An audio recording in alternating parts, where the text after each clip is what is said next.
Vous avez dit récemment dans une interview, ce sont vos mots, quand vous aviez la fibre entrepreneuriale en vous, le choix du conjoint se veut très important. Très important. C'est important parce que c'est la première personne avec qui on partage tout. Et si cette personne n'est pas d'accord, par exemple, avec ce que vous voulez faire, vous n'allez pas du tout avoir la motivation. La première motivation, c'est vrai, elle vient de Dieu, mais elle vient des personnes aussi qui sont autour de vous. Quand elle vous encourage, n'eût été le fait que j'ai particulièrement un époux qui me comprenne.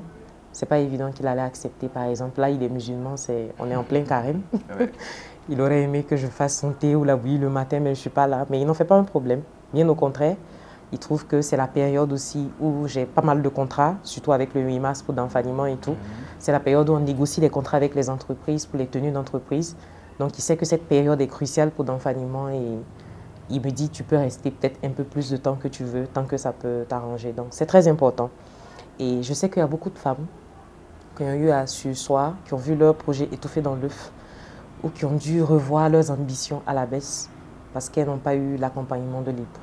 Elles n'ont pas eu l'accompagnement de la famille nucléaire, elles n'ont pas eu l'accompagnement surtout des enfants et c'est très difficile. Donc, quand je parle de choix du conjoint, c'est très important pour l'équilibre. Quand vous savez, par exemple, dans un début de relation que vous voulez entreprendre après, c'est important de partager ça avec lui et de voir un peu qu'est-ce qu'il pense. Et commencer, au cas où il est réticent, c'est à vous de commencer à le rassurer, à lui dire, voilà, qu'est-ce qu'on peut faire pour essayer d'arrondir les angles ensemble et puis le motiver. Parce qu'au départ, il peut ne pas être d'accord et par la force des choses.